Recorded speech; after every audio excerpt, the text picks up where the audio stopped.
One evening, Shem went looking for his father, and he found him lying in agony upon a hillside overlooking the great valley below. And he hurried to the side of his father to comfort him.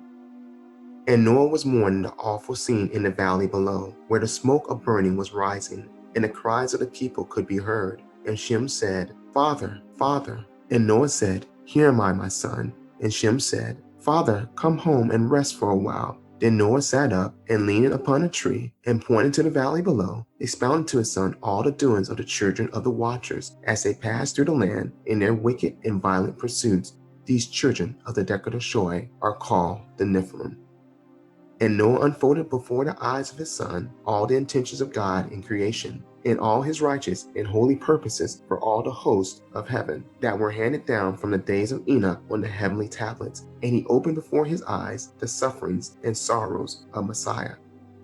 And it came to pass that Shem was angry at the Decadashoi because of the sufferings of his father and the sorrows of the Lord. But he held his peace and determined in his heart to please God and do his bidding in all things.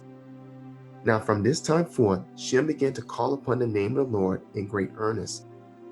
And it came to pass that the carnage and violent deeds increased insomuch that Noah no more went to look down in the valley. And the Lord caused the Decadashoi to pass them by. And the sorrow of these days became sore upon Noah and his sons.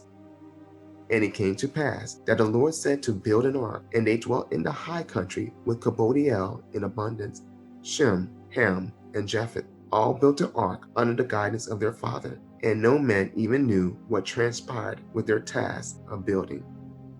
Now there had been in the days preceding the flood violent quaking of the earth, and the animals had changed their normal habits and were moving about seeking comfort. And Noah, with the prayer of righteousness to the Lord in behalf of Shemiel, began to gather them together and began to nourish them and comfort them. And the Lord brought him whatsoever animals he would.